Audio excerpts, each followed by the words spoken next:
A journey in time.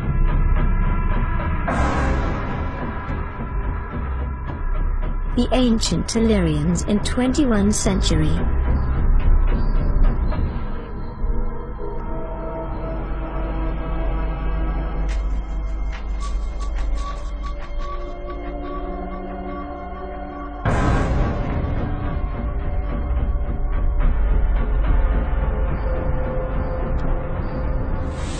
This is a window of the past, where you can see the ancient people living in nowadays. This short documentary is made by Endrit Kadriou.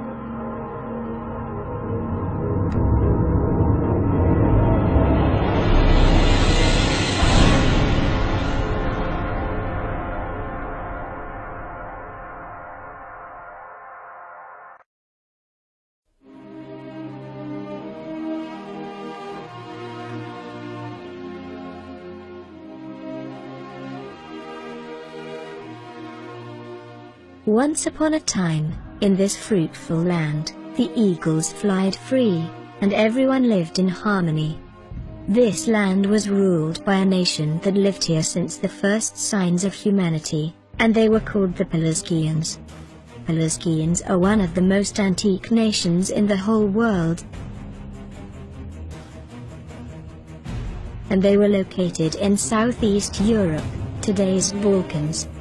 Later, the Pelasgians were divided in different tribes, but still kept the same culture, language and beliefs.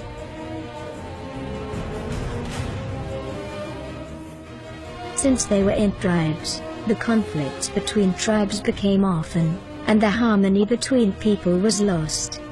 These tribes later were called the Illyrians, and there were over 70 Illyrian tribes. Illyrians used to rule the Mediterranean Sea, the Balkans, and even more. Illyrian kings and their armies got even to Far East, and leaving signs even today, such as the ancient Macedonians, the Illyrian tribe that used to live in southern Balkans. By the year of 336 BC, there was a new leader born in ancient Macedonia. He was called Alexander the Great. Alexander was the son of Philip II, and his wife Olympia, the daughter of Neoptomus I, king of Epirus. When Alexander was 13, Philip chose Aristotle as Alexander's teacher. Moreover, Alexander was proclaimed king by the nobles and army at the age of 20. Since Alexander took the power of Macedonia, he started the first campaign, invasion of the Balkans. Then Alexander conquered Persia, and started the Indian invasion campaign, where he was forced to retreat.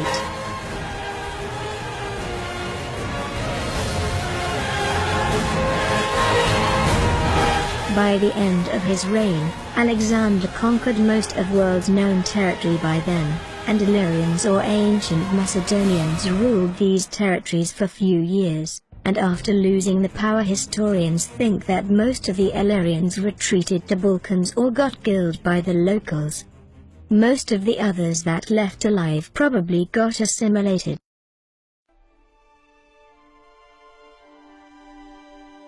At the Central Asia, respectively today's Afghanistan and Pakistan region, there are few very interesting tribes that are fascinating the science. These tribes live in Hunza Valley and suburb, and the interesting part about them is that they are pure white-skinned, totally different from the local nations. These tribes also speak different language, have different culture and different beliefs from the local people.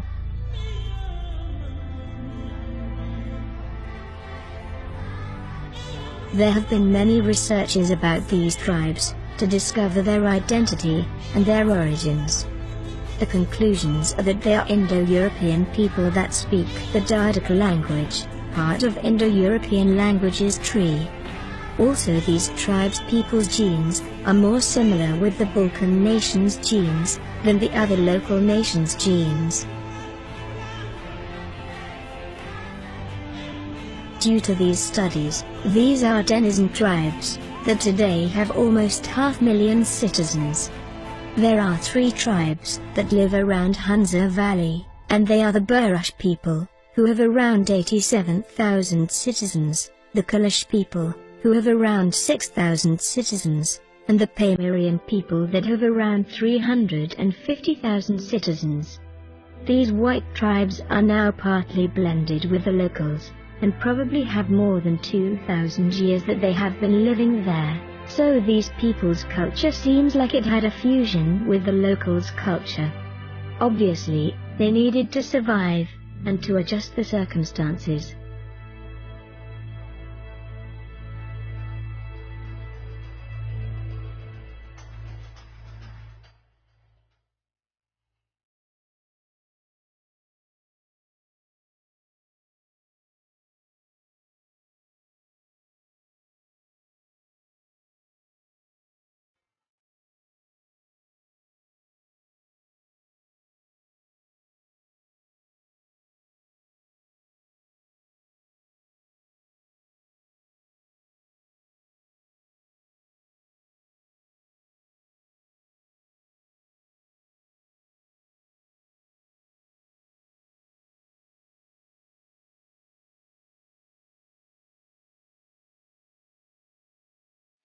These white tribes have the same culture, and the same identity, but there are few differences between them, because of the different local nations that they are blended with.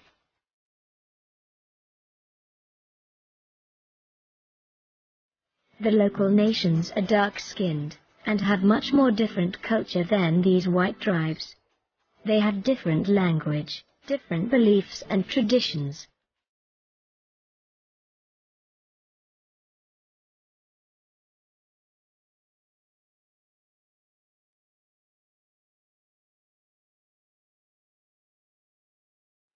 At the other side, the elders at the white tribes pretend that they are the direct descendants of Alexander the Great and his army. Seems like not all of Alexander the Great's soldiers got retreated, assimilated or killed. The old man is saying that Alexander the Great's soldiers stayed here and married local women. We are the direct descendants of them. However, cultures of these tribes have been blended with the local culture, but still keep its identity and its difference. The music, traditional wear, fairy tales, symbols, beliefs and even the mythology of these tribes tell us their origin. It is very interesting to see these people's culture. It is such similar with Illyrian or ancient Macedonian culture. The music, the traditional wear, the symbols and much more, tells us that they are the descendants of Alexander the Great's army for real, as the elders tell.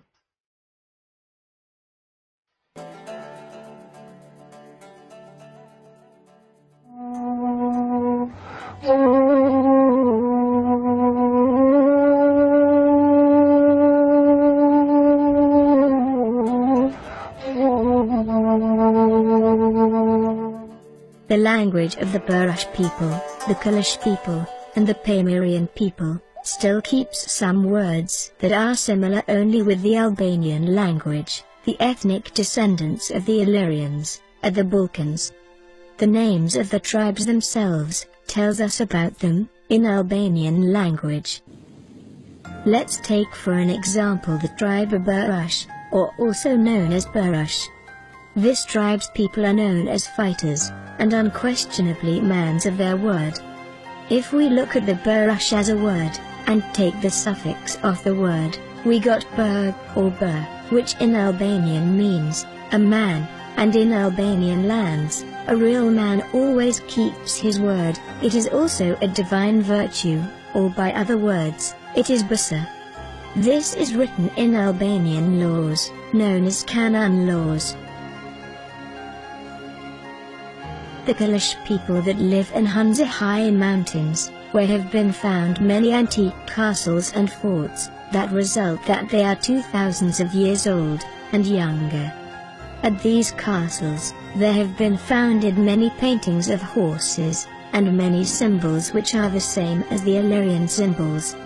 Besides, if we look at Kalish as a word, In Albanian language the word kala or kala means castle or castles, and the word kalas means horseman. If we look at the Pamirian people, they were settled at the most panoramic views of the region. If we now look at the word Pamirian, or Pamir without the suffix, in Albanian language the word Pamir means nice view, or to have a nice view. But, may this be a coincidence?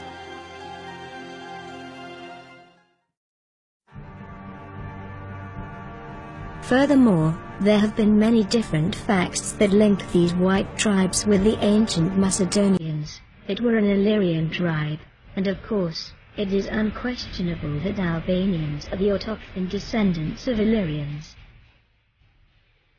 History may be accurate, but archaeology is precise. Doug Scott quotation.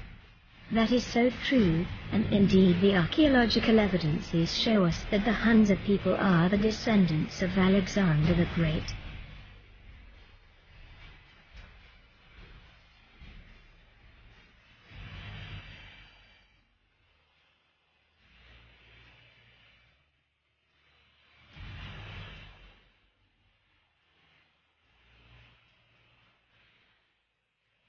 The sun symbol, the snake symbol, and the horned goat symbol are the basic decorations at the antique archaeological findings in Hunza Valley, and they were sculptured in the same identical way as the ancient Macedonians used to.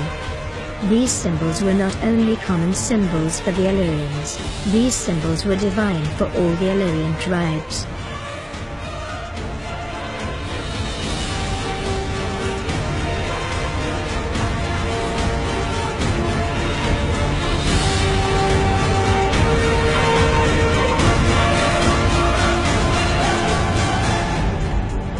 It worths to mention that these symbols have been submitted in history even later. For example, the horned goat was the main decoration of the metallic helmet that was dressed in gold, and was wearing by the Albanians King Chigcastriati, Skanderbeg.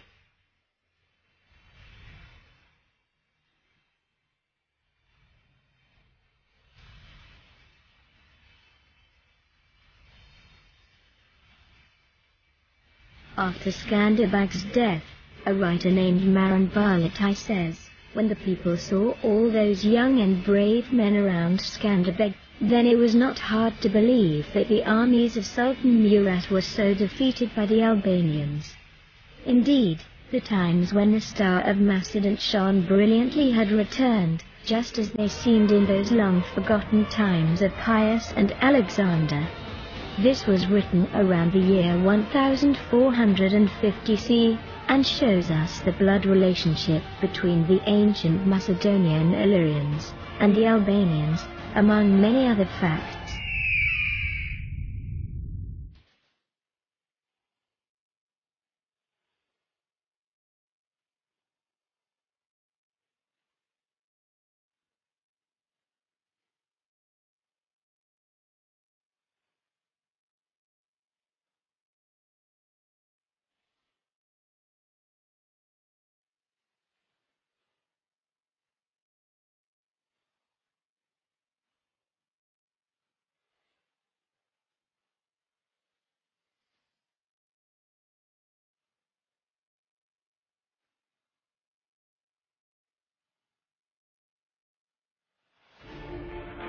Furthermore, the unique symbols like the sun, snake, and horned goat were not only used in buildings, but also on the traditional decorations and traditional wearing, same as the Albanians that use the same symbols even today. The traditional wearing clothes of these white tribes has similarity with the present Albanians' high mountains traditional wear, and due the facts over the Illyrian traditional wearing, it is almost the same clothing.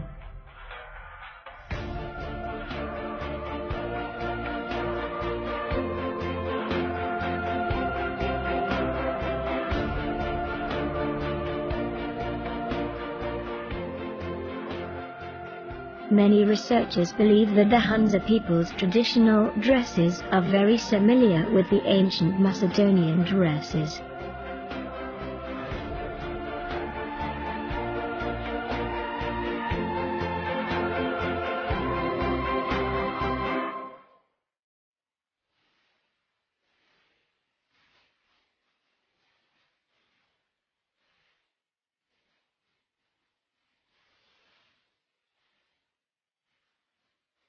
As you can see, the Hunza people's symbols are identical with ancient Illyrian symbols.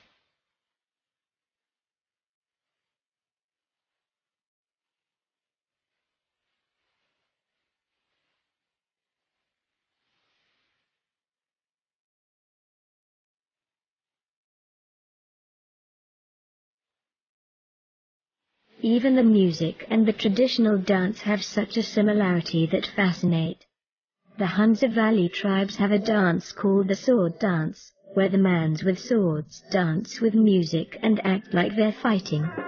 The totally same dance was at the Illyrians, and of course it still is at the nowadays Albanians.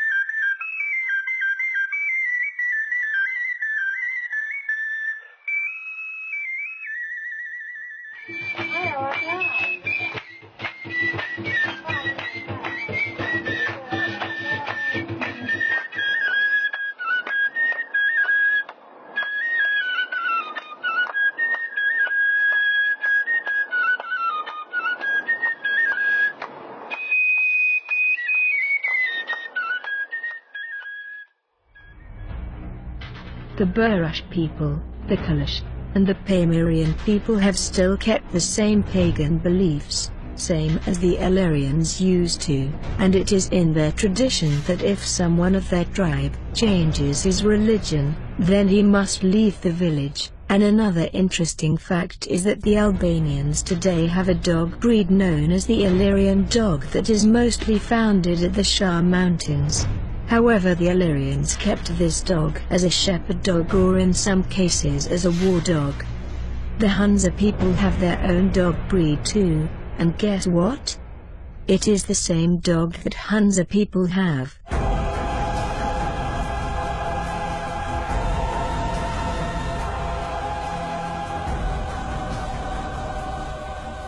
The Illyrian dog that lives in Albanian lands has almost the same features and character as the Hunza people's dog.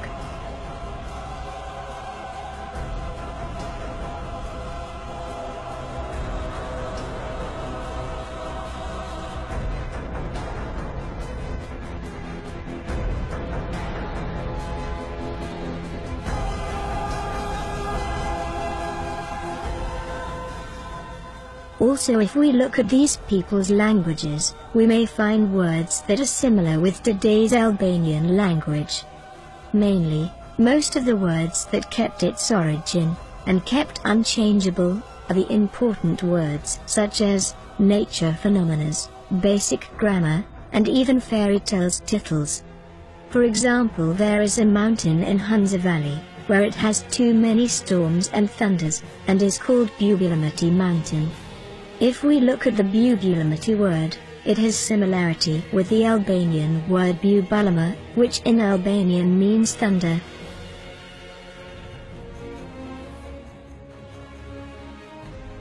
The Hunza Valley people have transmitted that they are the descendants of Alexander the Great generation to generation. As the elders in Hunza keep saying that they are the direct descendants of Alexander the Great and his army. Nowadays Albanians are the descendants of ancient Illyrian people that live in Balkans, and nowadays Burrush, Kalish and the Pamirian people that live in Central Asia. How can it be possible that these two different settlements that live separated for 5,000 kilometers, share and have similarity in the same architecture, the same decorations, the same symbols, the same mythology, the same fairy tales, the same music and dance, the same traditional wear, same words and even the same dog breed? As they say themselves, they are obviously the ancient Illyrians, living today among us in 21st century.